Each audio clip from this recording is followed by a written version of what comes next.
챗이 효율적으로 쓰는 방법 알고 싶다고 하셨는데 너무너무 많지만 일단 이게 첫 번째로 중요합니다. 그에 맞는 모델을 골라서 쓰셔야 돼요. 그래서 저는 한 번 쓰면 빠져나올 수 없는 클로드 코어이라고 얘기를 합니다. AI를 잘 쓸 때 가장 중요한 건 첫 번째도 두 번째도 세 번째도 데이터. 무조건 데이터. 나의 스킬 엔딩은 내가 만들어야 된다.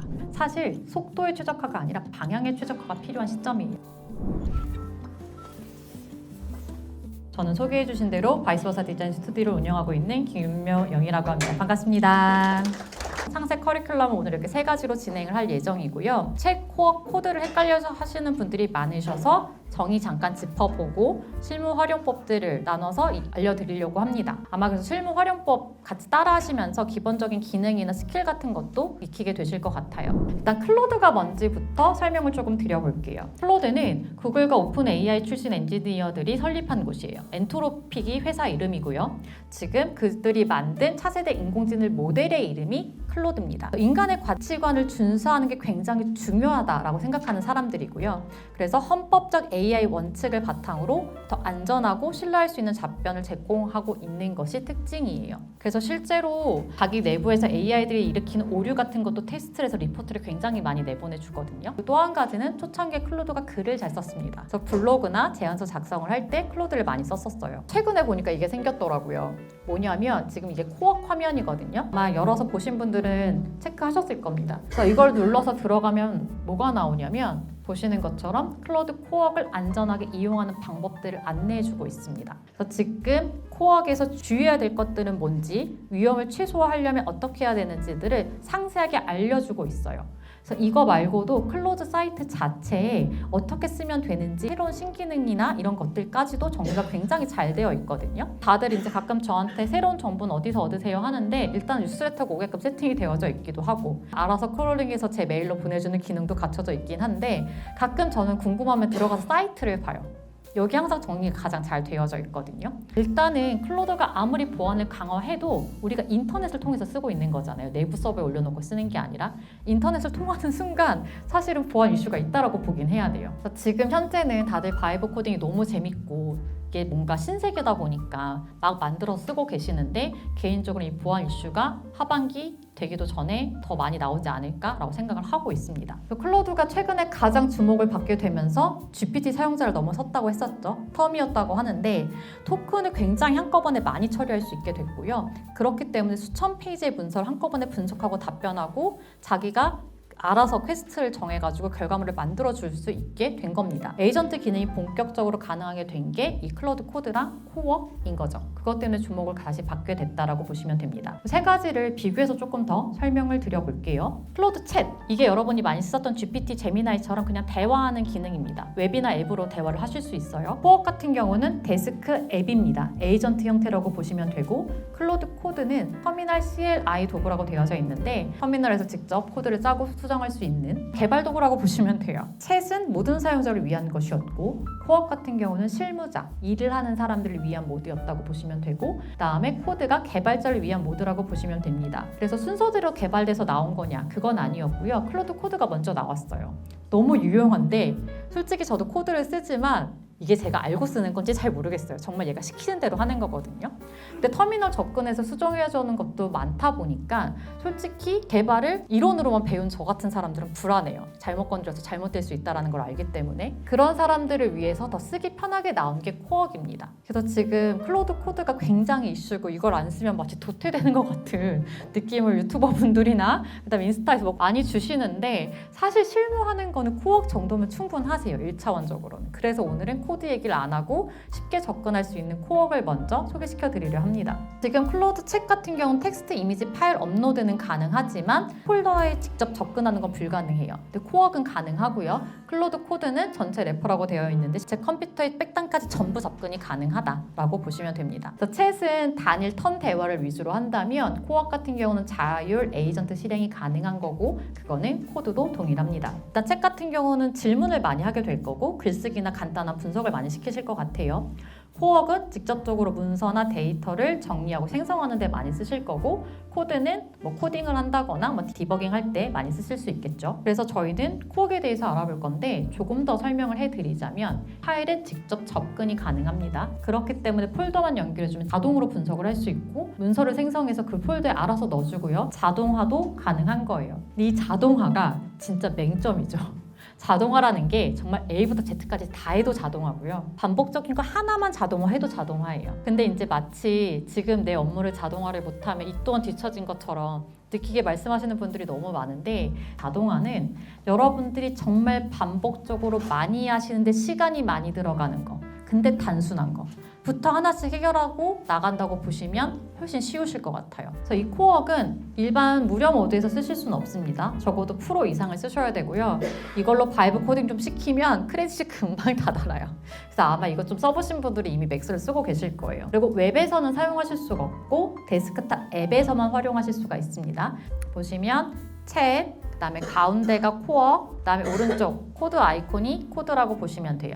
그래서 저희는 오늘 여기 코어에서 작업을 할 건데, 여기 버튼이 몇 개 없습니다. 근데 일단은 이게 제일 중요합니다. 오프스 4.7, 소넷 4.6, 하이쿠 4.5 이렇게 써져 있어요. 일단 많이 들어보셨던 오프스 4.7이 성능이 가장 좋아요. 그 얘기는 즉슨 뭘까요? 크레딧을 가장 많이 써요. 그 다음에 가운데 있는 게 소넷입니다. 네, 얘는 중간 정도 수준인데 당연히 크레딧을 아래 것과 위에 걸 중간 정도 쓰겠죠. 그 다음에 하이쿠, 얘는 초고속 저비용으로 나온 거라 단순한 반복 작업이나 질문이나 텍스트 쓰는 거는 사실 하이쿠로도 충분해요. 근데 이제 대부분 오프스 4.7이 좋다고 하니까 그걸로 뭐 질문부터 뭐 기획안부터 다 쓰시는 거죠. 크레딧이 활활활 타고 있다고 보시면 돼요. 오늘 많은 분들이 궁금한 것 중에 크레딧 효율적으로 쓰는 방법 알고 싶다고 하셨는데, 너무너무 많지만 일단 이게 첫 번째로 중요합니다. 그에 맞는 모델을 골라서 쓰셔야 돼요. 그래서 저는 한 번 쓰면 빠져나올 수 없는 클라우드 코어이라고 얘기를 합니다. 자, 그럼 지금부터 하나씩 따라서 해볼 텐데, 사실 저는 너무 유용해서 12가지를 다 갖고 왔지만 예를 들면 슬랙을 안 쓰시는 분 있으실 것 같아요. 여기서 자동화가 쉬우려면 메신저는 슬랙, 그다음 이메일은 지메일, 그 다음에 캘린더는 구글 캘린더. 물론 다른 것도 다 됩니다. 여러 번 계속 물어보고 수정하면 되는데 이렇게가 되어 있으면 쓰기가 되게 편하긴 해요. 클라우드 코어 실전 활용 꿀팁 4가지가 있어요. 1번, 여러 번 얘기했지만 폴더를 먼저 연결해야 합니다. 가끔 이제 이거를 꼭 놓치시고 안 된다고 하시는 분들이 많아요. 무조건 폴더를 하나 연결해야 된다. 어떻게 연결하면 되냐? 다운로드라고 전 선택이 되어져 있는데 그걸 누르면 그렇게 폴더를 선택할 수 있게 돼요.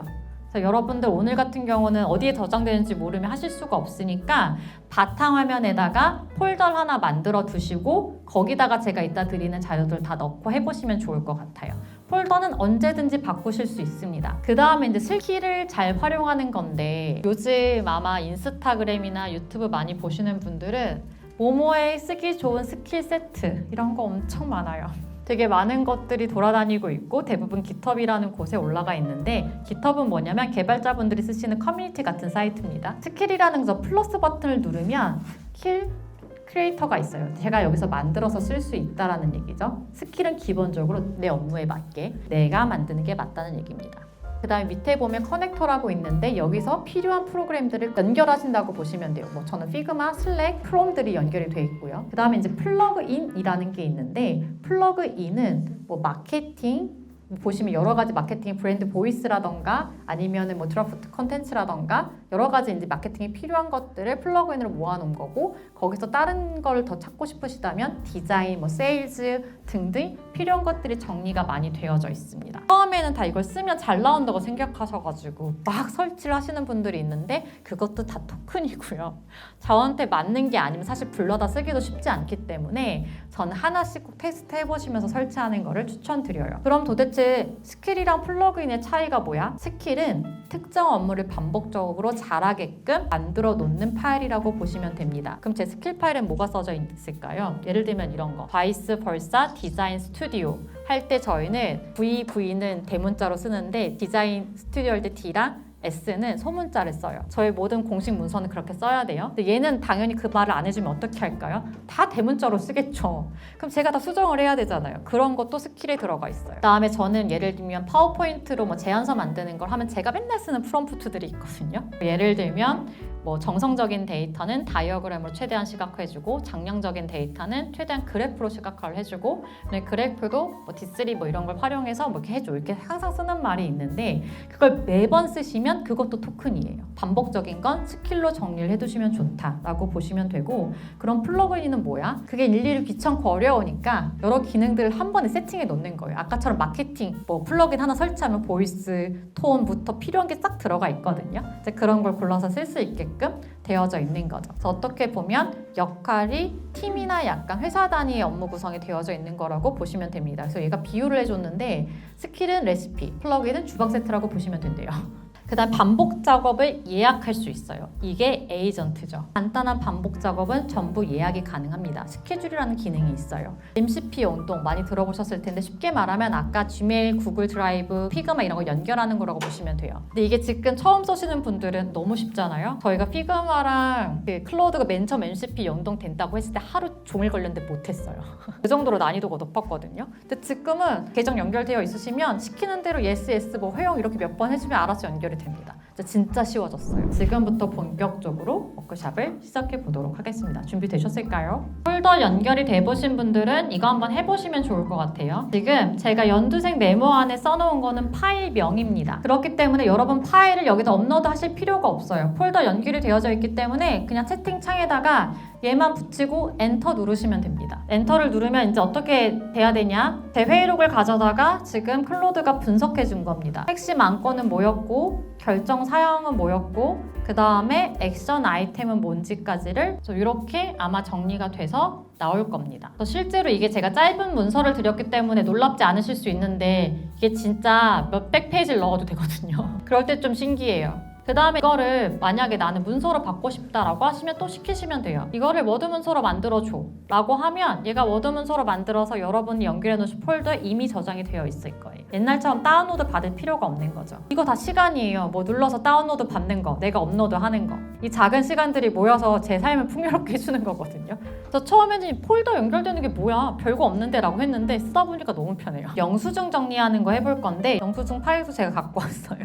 영수증 폴더 안에 있는 모든 영수증 파일을 확인해서 엑셀 파일로 정리해달라고 요청해 보시면 좋겠습니다. 영수증 파일을 지출 내용만 그냥 엑셀 파일로 정리해달라고 했는데 여러분이 원하는 걸 다 시키시면 돼요. 카테고리를 구분해달라고 하시든 아니면 날짜별로 정리를 해달라고 하시든 시트를 여러 개를 나눠달라고 하시든 얘는 시키면 시키는 대로 다 합니다. 다 여기도 나름 재밌는 게 한 가지 숨겨져 있었습니다. 제가 똑같은 걸 시켰는데 보시면 이미지는 4장인데 영수증이 5개였어요. 왜냐면 사진 하나에 영수증이 2장이었거든요. 그것까지도 얘가 찰떡같이 알아서 자 영수증이 2장이 함께 찍혔습니다 이렇게 돼 있었거든요. 그래서 5개로 정리를 잘 해준 거고 그럼 이거 어디 있는 거야 파일은? 네, 폴더에 들어가셔서 들어있는 엑셀을 여시면 이것처럼 열릴 겁니다. 예를 들어서 저는 뭐 날짜, 상호명, 뭐 결제 금액, 부가세 등등으로 구분해 달라라고 하는 경우도 있고 카테고리를 식비, 교통비, 회의비, 뭐 소모품비 이렇게 나눠달라 하는 경우도 있고 이렇게 쓰기도 해요. 정보가 명확하지 않은 항목은 임의로 채우지 말고 확인 필요라고 해줘. 그다음에 중복 영수증이 있다면 중복 의심이라고 표시해줘. 그러니까 이렇게 시키시면 얘가 알아서 처리를 하지 않고 궁금한 걸 전부 저한테 물어봅니다. 그리고 사실은 전체 영수증을 정리한 다음에 카테고리별로 시트를 나눠줘. 이런 것도 다 됩니다. 시키면 다 돼요. 저는 지금 영수증을 했지만 실제 재무 파일 같은 거 다루실 때는 조심하셔야 됩니다. 저희는 기본적으로 AI한테 뭔가 정보를 줄 때는 이름이나 이런 걸 다 빼요. 뭔가 분석할 때 개인정보를 아예 빼고 제가 올리거든요. 나중에 매칭해보면 되니까. 그 매칭 또한 로컬에서 제가 시켜버리면 되니까 회사 이름이 들어간 재무제표를 올린다거나 이런 거는 절대 하시지 않으셔야 될 것 같아요. 영수증 정리를 하다 보면은 이제 깨달음이 와요. 이미지 분석이 물론 사진이 명확하지 않으면 틀릴 수 있습니다. 근데 어쨌든 사진만 선명하고 흔들리지 않았다면 그래도 꽤 정확하다는 거. 그 다음에 두 번째는 엑셀 파일을 자유자재로 생성하고 편집할 수 있네. 그 다음에 세 번째, 워드 파일과 PPTX도 잘 만들겠군 라는 생각이 들잖아요. 그러면 이런 것들을 해보실 수 있겠죠. 상상의 나래를 펼쳐보시는 겁니다. 예를 들면 저는 사실 제일 많이 쓰는 건 뭐냐면 인스타나 뭘 보다 그렇게 캡처를 해요. 제 핸드폰은 캡처로 아주 그냥 가득 차 있습니다. 그거를 폴더에다가 정리를 해놓고 여기 있는 내용들을 가져다가 리포트로 1차 만들어줘 라고 하면 다 만들어주거든요. 그래서 그럴 때 굉장히 많이 써요. 그래서 그걸 리포트를 만들어 달라고 하던 발표 슬라이드로 만들어 달라고 하던 저는 보통 이런 거 시키고 퇴근해요. 제가 없을 때 해줬으면 좋겠거든요. 그 다음에 견적서 작성하는 거 다 쓰고 계실 거예요. 너무 쉽고요. 그 그 다음에 이제 엑셀 파일 합쳐달라는 걸 되게 많이 합니다. 저희 이제 데이터를 받으면 월별로 따로 되어 있는 경우들도 있고 항목이 다 다른 경우들도 있는데 예전에는 그거 매칭하는 게 일이었어요. 사실 사람이 일일이 안 하면 한두 개씩 틀리고 빠지는 게 많아가지고 저희가 일부러 다 노동력을 갈아 넣어서 했었거든요. 근데 요즘에는 굉장히 잘해주더라고요. 그 다음에 이제 계약서 변경이나 새 버전 작성하는 것도 좋습니다. 근데 계약서 같은 경우도 저희는 이름을 빼고 넣어요. 계약자 없이 그냥 내용만 긁어서 넣고요. 날짜 같은 것도 다 빼고 또 새로운 프로젝트들을 많이 하다 보니까 디자인 회사에서 벗어난 계약서들이 많은데 일단 그런 거를 법적으로 프롬프트들이 있죠. 변호사로서 뭐 이런 기준으로 확인하고 뭐 리스크되는 요인들을 분석하고 해줘라고 하면 한 3-4번 돌리면 꽤 괜찮아요. 그래서 저희는 그렇게 해도 무조건 변호사님한테 컨펌을 받긴 하는데 요즘에는 수정이 없어요. 변호사님 칭찬해 주시더라고요. 잘 썼다고.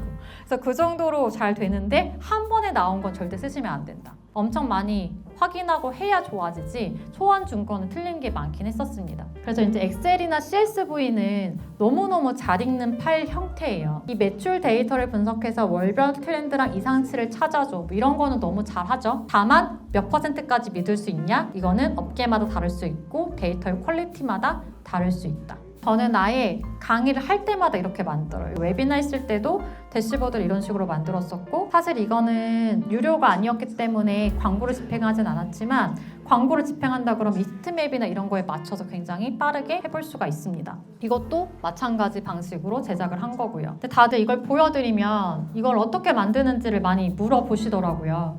저희 프롬프트도 그냥 공유해 드릴게요. 대시보드 만들 때 되게 많이 쓰는 건데 워드 클라우드랑 D3 기반의 다양한 그래프를 활용해서 데이터를 최대한 시각화해달라고 하고 데이터에서 도출할 수 있는 주요 인사이트도 별도로 정리해달라고 하고 다운로드 가능한 다이내믹한 인터랙티브 HTML로 만들어달라고 해요. 저는 제 로컬에 가지고 있어서 띄우는 게 편해가지고 이렇게 얘기를 하는 거고요. 또 제가 다 빼지만 혹시나 들어갈 수 있기 때문에 사람 이름과 전화번호 등 개인정보는 노출하지 않도록 처리해줘 라고 하면 혹시나 제가 잊어버리고 못 지운 항목이 있어도 얘가 알아서 빼고 정리를 해줍니다. 그 다음에 파일명 정리하는 건 해볼게요. 영수증 폴더 안에 사진들의 파일명을 연도 월 일 이름으로 바꿔달라고 해서 이렇게 돼 있는데 지금 이 따옴표 안에 들어가 있는 거를 그냥 여러분이 임의로 바꿔보세요.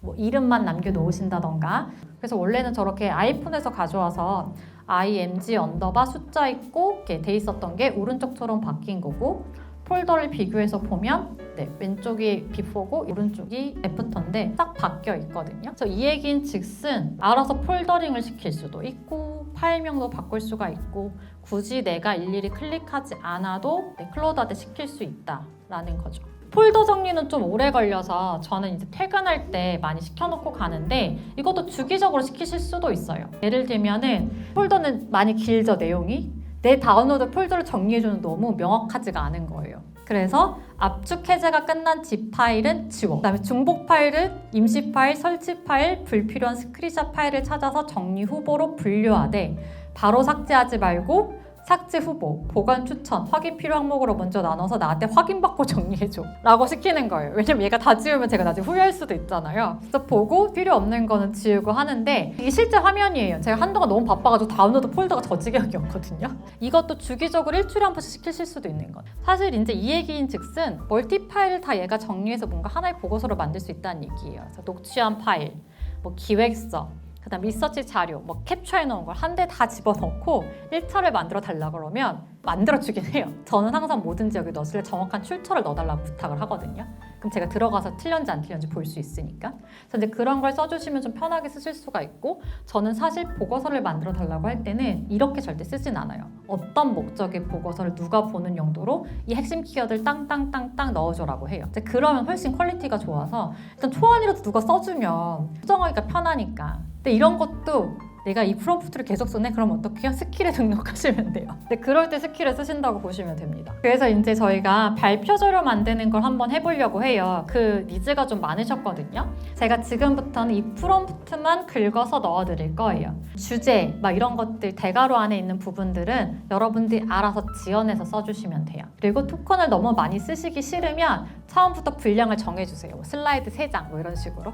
그래서 이제 기본적으로 프롬프트 잘 쓰는 법도 많이 물어보시는데 사람이 결국 생각해서 넣어주어야 돼요. 주제만 넣어주는 게 아니라 목표는 뭐고, 타깃은 뭐고, 핵심 메시지는 뭐고, 발표 자료는 발표 시간은 몇 분인지, 그러니까 기본 정보값을 많이 넣어주면 넣어줄수록 좋은 거고, 물론 요즘엔 AI들이 똑똑해져서 말하면 얘가 다시 물어봐요. 이거 해줄까 저거 해줄까 이걸 원해? 근데 그러면 토큰이 계속 나가니까.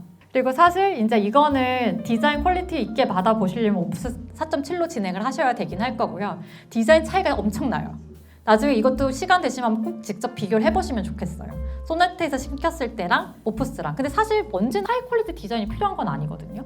네, 두 번째도 비슷합니다. 이번에는 슬라이드별 구조를 설계해달라고 해요. 처음부터 한 번에 할 수도 있죠. 근데 그렇게 되면은 글의 퀄리티가 좋지 않습니다. 이 과정을 디테일하게 쪼개고 쪼갤수록 퀄리티가 더 좋게 나와요. 저희가 글쓰기 할 때 배우잖아요. 개요 짜고 글 쓰라고 똑같아요. 그러니까 얘한테도 먼저 브레인스토밍 할 시간을 주고 그 다음에 정확하게 시키는 겁니다. 슬라이드 제목, 핵심 내용, 목적, 연결 흐름을 잘 이어지도록 구성해줘. 근데 이거는 필요하신 거 다 더하시면 돼요. 스토리텔링을 해달라고 하시던 아니면 논리적인 데이터를 넣어달라고 하시던 그냥 일반적인 구조라고 보시면 됩니다. 저는 말투도 지정합니다. 얘가 항상 입니다 순으로 해주잖아요. 근데 사실 보고서에는 뭐뭐 이런 식으로 많이 쓰니까 뭐뭐임, 뭐뭐 형식으로 정리해달라고 하면 그렇게 해줘요. 그러니까 뭐든 시키시면 됩니다.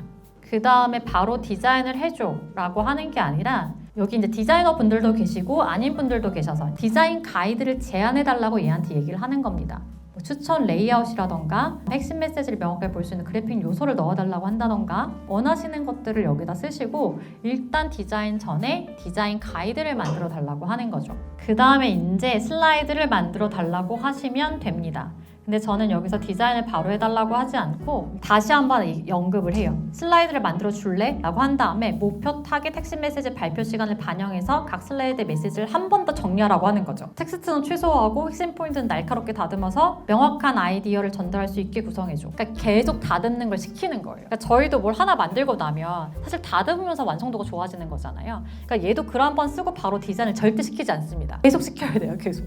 그래야 얘가 갈고 닦으면서 퀄리티가 조금씩 높아지는 거고 이거는 정말 약식 버전입니다. 실제로 실무에서는 훨씬 더 많은 걸 디테일하게 시키게 되겠죠. 주장을 검증할 때 자주 쓰는 프롬프트입니다. 여러분들이 생각하시는 주장이나 아이디어를 붙여 넣으시고요. 냉정하게 검토해달라고 하는 건데 대부분의 AI들이 냉정하게 검토를 해주지 않아요. 너무 착해요.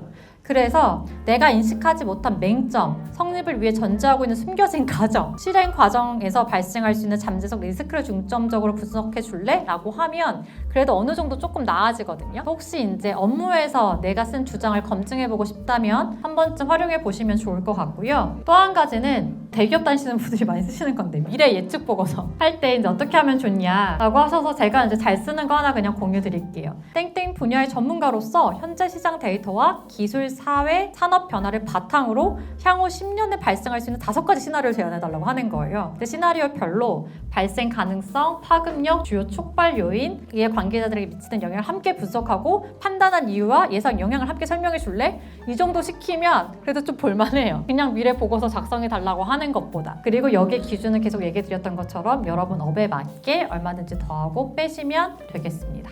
제가 매일 아침에 일어나면 이 리포트를 받아서 봐요. 어떻게 오냐면 이렇게 옵니다. AI 관련된 뉴스를 받아요. 근데 발송은 안 되고 임시 저장함에 들어가 있어요. 왜냐면 제가 아까 얘기했던 컴퓨터 유즈 기능을 꺼놨어요. 이거 켜놨다가는 안 되겠는 거예요. 원하시면 키시면 발송까지 가능한데 제 입장에선 받은 편지함을 보나 임시 저장함을 보나 똑같기 때문에 전 일단 껴놓고 받고 있습니다. 그래서 요거를 세팅하는 거를 해볼 거예요. 제가 복사해서 붙여 넣어드리는 이 프롬프트로 해보세요. 그러면 얘가 질문을 계속 할 겁니다. 그럼 질문을 할 때마다 잘 들어보시고 허용을 해줄지 이메일 주소 말해달라고 말해주고 이렇게 하시면 돼요. 근데 이것도 마찬가지예요. 저는 처음에는 이렇게 AI 관련 뉴스만 해달라고 했는데 나중에 보니까 너무 옛날 것도 같이 붙여주는 거예요. 그래서 지금은 48시간 이내에 발행된 AI 관련된 뉴스 이런 식으로 계속 이제 뭔가 걸거든요, 조건을. 그래서 그건 일단 이렇게 시켜놓으시고 거셔도 돼요. 지금 이게 일종의 자동화입니다. 에이전트로 자동화시키는 거라고 보시면 돼요. 그래서 사실 이게 다 세팅이 되고 나면 얘가 직접 테스트도 해보라고 테스트 방법도 알려줘요. 제대로 세팅이 됐는지 안 됐는지 확인하기 위해서. 그것까지 해보셔야 완벽하게 끝났다라고 보시면 되는데 이거는 환경에 따라 이제 PC에 따라 다 알려주는 게 조금씩 다를 거라 읽어보시고 아마 천천히 따라하시면 될 것 같아요. 저는 사실 일정 등록 되게 많이 써요. 가장 자주 쓰는 것 중 하나거든요. 클로드가 핸드폰에 설치가 되어져 있거든요. 핸드폰에서 그냥 말로 운전하거나 할 때 시키는 거죠. 걔 열고 며칠 몇 시에 뭐 추가해줘. 아니면 문자 온 거 바로 붙여서 넣고 알아서 넣어줘. 그러면 걔가 이제 알아서 정리를 해서 넣어주거든요. 제가 3시간 정도 미팅이 가능한 슬롯을 알려달라는 건데 그럼 우선순위대로 말해줘요. 그때는 일정이 없으니까 뭐 화요일이 제일 좋을 것 같고 제일 마음에 들었던 거 이거. 저는 제가 가끔 연차인 거 까먹고 일정 잡을 때 있거든요. 근데 연차면 확실하게 딱 빼줘요. 선을 찍 그어놨더라고요. 아주 마음에 들어요. 심지어 제가 이제 미팅이 너무 많아서 밥 먹을 시간이 없을 것 같은 날이 있으면 얘가 말해줘요. 밥 먹을 시간이 없으니까 몇 시부터 몇 시에 간식을 먹으라고. 그리고 미팅을 어쩔 수 없이 뭐 다다다 잡을 때가 있잖아요. 그러면 저한테 전날 일정 정리할 때 말해줘요. 너 내일 미팅 준비할 시간이 없으니까 오늘 몇 시부터 몇 시 사이에 미팅 준비를 하는 게 좋을 것 같다고. 그래서 정말 비서보다 나아요. 자, 그러면 이제 이것들이 어떻게 돼야 되느냐라고 하면 이렇게 커넥터에서 다 연결이 되어져 있어야 가능한 이야기입니다. 이게 캘린더만 연결되어 있는 것보다 메일, 슬랙이 다 연결되어져 있을 때 훨씬 파워풀해요. 왜냐? 다 불러서 알려주니까요. 제 일정을. 제가 미처 캘린더에 못 넣었는데 슬랙에서 대화나누는 게 있으면 그것도 같이 해줍니다. 만약에 이제 커넥터가 여기 이제 안 보인다. 저는 다 있으니까 키기만 하면 됐는데 필요 없을 때 끄면 되거든요. 근데 그게 아니면 그냥 커넥터 추가하시면 되고요. 누르시면 아까 보여드렸던 것처럼 뭐 구글 드라이브, 캘린더 필요한 것들이 다 있어요. 계속 추가되거든요. 커넥터도. 그래서 이제 보고 괜찮은 거 있으면 또 추가해서 테스트해보고 이렇게 쓰고 있습니다. 근데 타임존이 바뀌면 헷갈려하는 경우가 있더라고요. 해외 출장 갔다 오면 꼬일 수 있거든요. 그래서 그럴 때에는 어느 시간대인지 명시해 주시면 좋아요. 한국 캘린더를 쓰고 있는데 내가 영국에 가 있어. 그럼 얘가 헷갈릴 수 있거든요. 순식간에. 그러면 넣을 때 영국 시간대로 넣어달라 아니면 한국 시간대로 넣어달라 지정을 하시면 됩니다. 그다음에 이제 제가 제일 좋아하는 건데 슬랙을 쓰신다면 저는 매일 오후 5시 반에 제 슬랙으로 제가 오늘 주고받은 문서, 메시지, 메일을 다 통합적으로 분석해서 오늘 완료한 것과 내일 할 일을 말해줘요. 근데 제일 좋은 게 뭐냐면 매일 답변 쓰다가 전화 받다 까먹은 거예요. 나 안 보냈어. 그러면 이제 얘가 얘기해줘요. 오늘까지 메일 보내주기로 했는데 너 아직 발송 안 했다고. 그럼 이제 발송하러 가죠. 5시 반마다 보내주는데 저희 퇴근 6시 반이라 5시 반에 보내주는데 꽤 유용했어요. 그래서 만약에 폴더 안에 기획서, 디자인 시안, 피드백 문서까지 싹 다 정리가 엄청 잘 돼 있다. 그러면 현황판 만들어달라고 하면 싹 만들어줘요. 이거는 저희도 개인정보가 많아서 갖고 오진 못했는데 그만큼 파일 정리가 중요하고 AR 잘 쓸 때 가장 중요한 건 첫 번째도 두 번째도 세 번째도 데이터. 무조건 데이터. 그래서 다음날 필요한 업무를 리서치 시키고 퇴근하거나 PPTX로 전환해달라고 퇴근하거나 요즘 그런 거 많이 시켜요. PDF로 저한테 자료 주시면 제가 읽기 귀찮으니까 PPT로 만들어달라고 한다던가 자동화 같은 거 시키고 퇴근을 하죠. 아이콘 똑같은 스타일로 계속 만들어야 되는데 귀찮다라고 하면은 바이브 코딩으로 만들어서 명사만 넣으면 비슷한 아이콘이 계속 나오게 이런 건 작년에 만들었던 것 같고 인보이스 같은 경우도 왼쪽에서 쭉쭉쭉 클라이언트가 아이패드 보면서 클릭하면 이쪽에 쭈르륵 들어가거든요. 다구가 당연히 가능하고요. 그리고 발송을 누르게 되면 회사 이름, 뭐 이메일 주소 이분이 알아서 써주시면 메일이 견적서랑 같이 가고 거기에는 이미 제가 써놓은 메일이랑 저희 회사 포트폴리오도 들어가 있기 때문에 제가 뭘 할 필요가 없이 다 받으시는 거고 저 DB에는 이분들의 기록이 싹싹싹 남게 됩니다. 한 번에 거기 가서 볼 수 있는 거죠. 이런 스킬은 얼마든지 갖다 쓰셔도 됩니다. 어떤 스킬? SRT 예매하고 KTX 예매하고 그 다음에 뭐 날씨 확인하고 뭐 이런 것들 API 형태로 뿌려주고 있는 정보들 내가 보기만 하면 되는 것들은 사실 스킬을 가져다 쓰실 수 있는 거죠. 한국인한테 유용한 걸 많이 해두셨는데 이런 식으로 정말 저희가 상상하지도 못할 아주 필요한 스킬들을 엄청 많이 모아놨어요. 그래서 프로젝트에 필요한 게 있으시다면 가져다 써보실 수 있을 것 같아서 링크 같이 공유 드렸습니다. 스킬 MD 도대체 뭐야? 나만의 기준, 반복 업무, 판단 반식, 산출물 스타일을 AI에게 일할 수 있게끔 만들어 놓는 개인화된 업무 설계 문서입니다. .md는 마크다운 파일 형식을 얘기하는 거고요. AI가 읽기 편하다 그래서 요즘에는 워드 문서보다는 MD 파일로 저장이 많이 됩니다. 그리고 실제로 클로드 코어 쓰시면 오른쪽 창에 아마 생겼을 거예요. 제가 일을 시키는 순간 얘가 알아서 디자인 MD나 스킬 MD를 만들기도 합니다. 그래서 남의 스킬 MD로는 내 일을 자동화할 수 없다. 나의 스킬 MD는 내가 만들어야 된다. 왜냐? 내 업무는 내가 잘 아니까. 그렇다고 해서 엄청 디테일하게 다 쓰려고 하시지 말고 내가 자주 반복적으로 시키는 거 먼저 스킬 MD로 잘 정리를 해두시면 토큰도 적게 쓰실 수 있고 시간도 줄이시고 완성도도 높이실 수 있습니다. 저건 제가 못 도와드리지만 디자인 MD는 도와드릴 수 있을 것 같아요. 이 사이트를 최근에 봤는데 개인적으로 아주 마음에 들었습니다. 색깔 톤이나 이런 게 이제 마음에 들었어요. 사이트는 아무거나 여러분들이 원하시는 거를 선택하시면 되는데 이거에서 디자인을 뽑는 거죠. URL을 갖다 붙이고 그냥 이렇게 쓰시면 돼요. 를 분석해서 디자인 시스템을 만들어 줄래? 라고 하면 알아서 디자인 시스템을 만들어 줍니다. 돌아가면서 HTML로 만들어주는데 그러면 이게 완성된 거예요.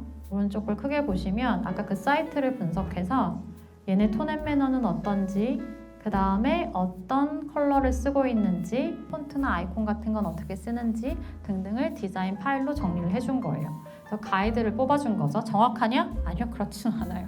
그냥 흉내를 잘 내준 거죠. 근데 일반인 분들이 PPT를 만드는데 뭘 사용하신다라고 하면 이 정도면 사실 충분하실 것 같아요. PPT는 앞에서 보여드렸으니까 카드뉴스를 만들었습니다. 카드 뉴스를 바로 만든 게 아니라 그래서 필요한 MD 파일만 만들어 달라고 했습니다. MD 파일로 만들어 달라 그러면 이렇게 나와요. 뭐야? 왜 두 개야? 왜 두 개냐면 원래 MD 파일은 왼쪽처럼 되어져 있어요. 표 같은 게 선과 점선 같은 걸로 구성이 되어져 있거든요. 근데 저는 이제 하도 보니까 이게 편해요. 근데 처음에 너무 불편한 거예요. 디자이너들 저거 진짜 싫어하거든요. 그래서 리덕이라는 걸 쓰시면 이렇게 예쁜 문서로 또 보여요. 나는 윈도우를 쓴다. 그러면 마크 텍스트. 나는 맥을 쓴다. 그러면 맥다운이라는 걸 검색해서 다운받으시면 MD 파일을 아까처럼 예쁘게도 보실 수가 있습니다. 문서처럼 보실 수 있으세요? 이제 그러고 나서 시켰습니다. 이 디자인 MD에 맞춰서 아래 내용을 카드뉴스로 디자인해 줄래? 블라블라블라 하는데 저는 이걸 항상 써요. 왜냐면 얘네가 만들어주면 꼭 타이틀 본문 같은 게 같은 요소인데 같은 사이즈로 아니고 똑같은 위치에 없는 게 너무 거슬려요. 그래서 이제 항상 쓰는 얘기 중 하나거든요. 그래서 저렇게 해달라고 했더니 만들어준 카드뉴스. 뭐라도 사람이 공을 들이면 나아져요. 세상에 거저는 없다. 다 시간이 필요하다. 조금이라도 나아지려면. 그 다음에 저희가 이제 클라이언트 용어로 만들어놨던 건데 정말 놀랍게도 그럴싸한데 틀린 게 하도 많아서 사람이 다 수정하긴 했어요. 근데 어쨌든 그럴싸하게 잘 나왔으니까 카드뉴스는 써먹을 수 있겠군. 그래서 저걸 넣었더니 보시면 제가 손을 하나도 안 대도 그대로 이제 저 톤앤맨으로 다시 바꿔준 거고요. 제가 폰트를 지정을 안 했는데 폰트만 지정해도 훨씬 나아지긴 합니다. 그 다음에 이제 이게 귀찮아. 클로드 토큰을 너무 많이 먹는 것 같아 라고 하면 쉽게 하는 방법이 한 가지 더 있긴 합니다. 이거는 구글 크롬 확장 프로그램이에요. 아마 저처럼 안 깔려 있으신 분들은 인스톨로 되어 있을 거예요. 그래서 누르시면 확장 프로그램으로 이제 깔리는 거고요. 그럼 크롬 위에 저렇게 아이콘들이 생기잖아요. 저 녹색 아이콘이거든요. 그래서 걔를 누르면 저렇게 이 사이트의 디자인 MD랑 스틸 MD를 딱 뽑아줘요. 그래서 이제 간단하게 따고 싶다라고 하시면 이렇게 해볼 수가 있는데 잘 될 땐 잘 되지만 기본적으로 이렇게 이제 정리를 해줘요. 아까보다 대충 봐도 짧죠? 근데 이제 다운로드 하실 수도 있고 여러 가지 방법이 있습니다. 이렇게 정리가 되어져 있었어요. MD 파일 보면은. 근데 이제 MD 파일만 봐도 감이 오거든요. 그렇게 썩 잘 되는 것 같지 않았어요. 대충 읽어보니 퀄리티가 좋지 않았거든요. 그냥 이렇게 나왔어요. 카드뉴스 내용은 똑같아요.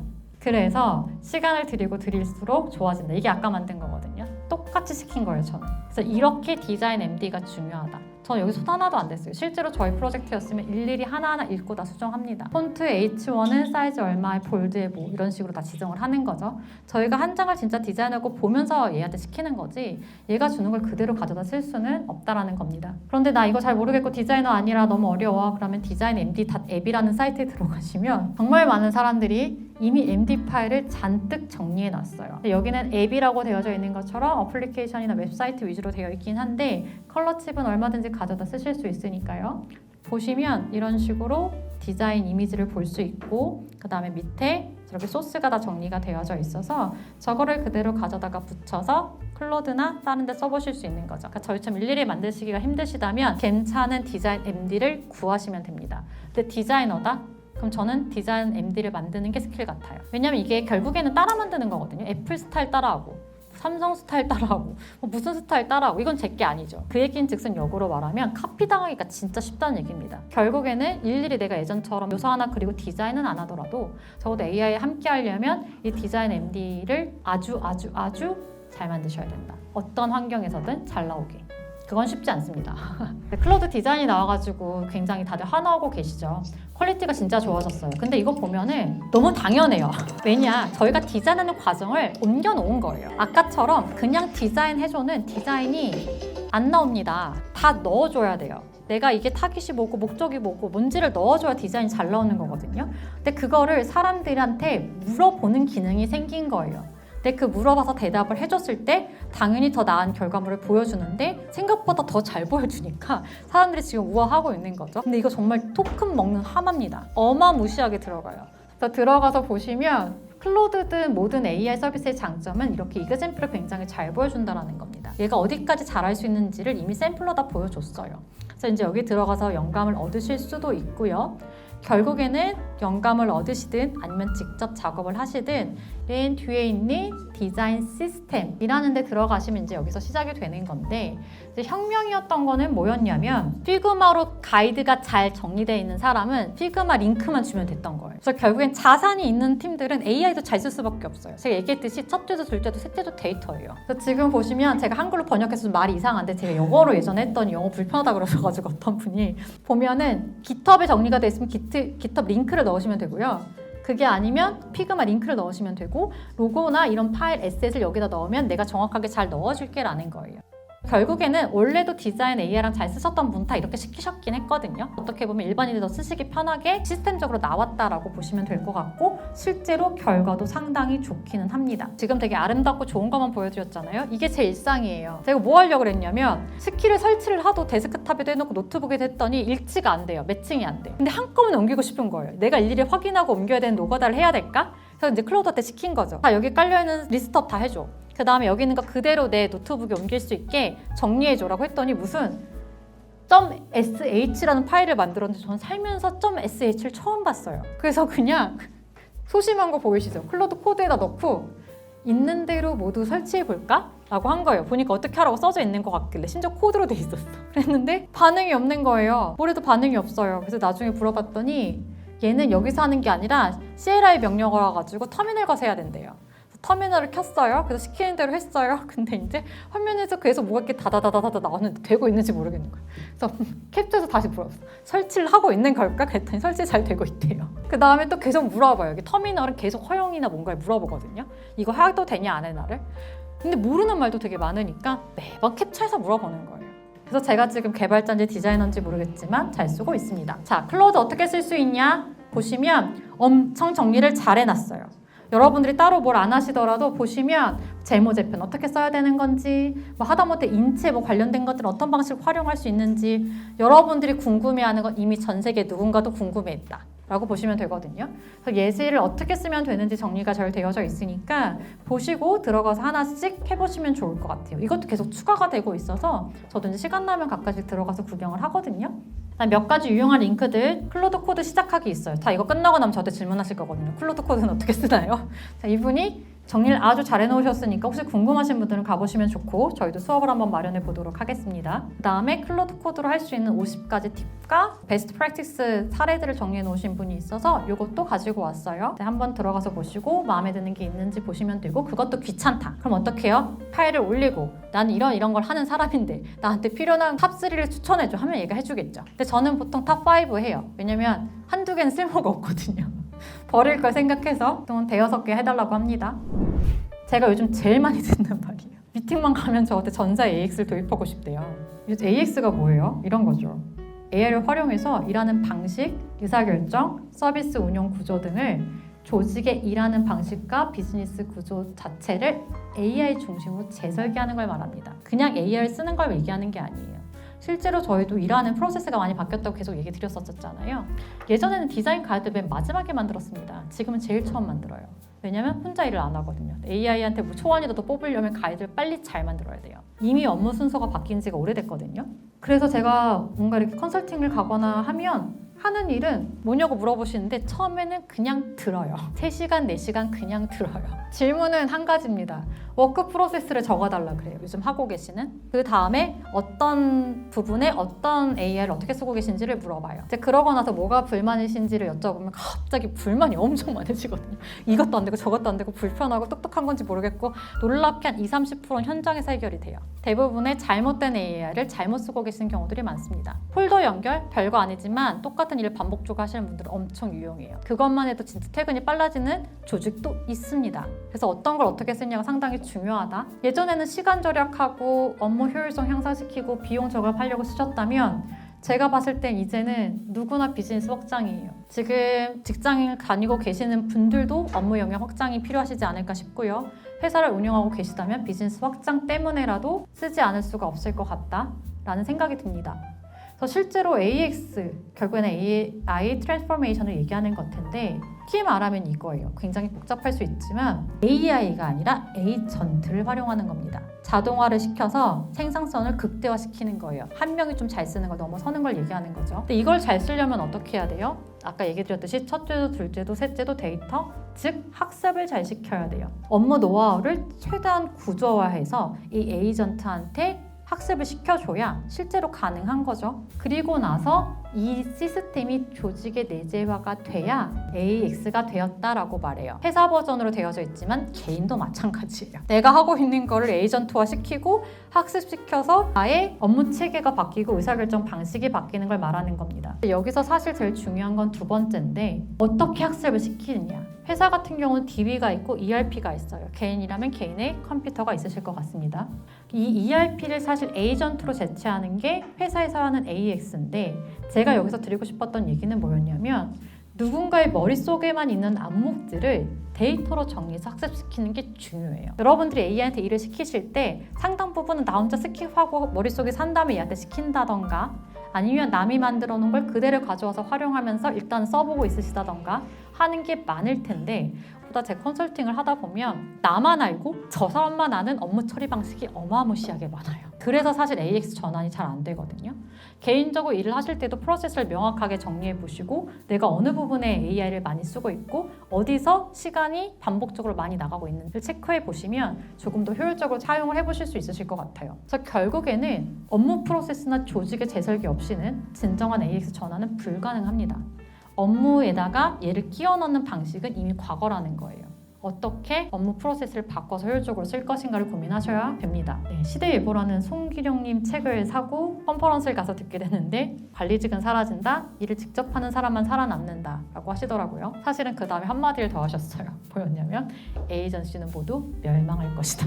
근데 이제 이유는 같습니다. 에이전시가 없어도 기업들이 직접 일을 할 수 있게 된 거예요. 데이터는 사실 기업이 갖고 있거든요.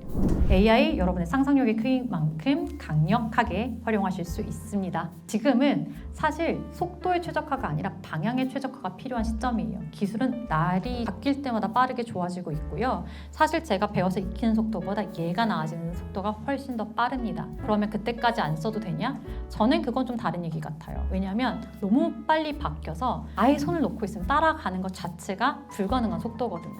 타고 있긴 해야 될 것 같다. 다만 타고 있는 건 좋은데 정신없이 쫓아가는 게 아니라 내 방향이 맞는지를 보고 이동하시는 게 중요할 것 같습니다. 그래서 오늘 간단하게 해본 워크숍이 실무에 도움이 되실지 모르겠지만 또 여러분들은 전략적인 AX 전환으로 다음 시대의 승자가 되시면 좋겠습니다. 이상입니다. 감사합니다.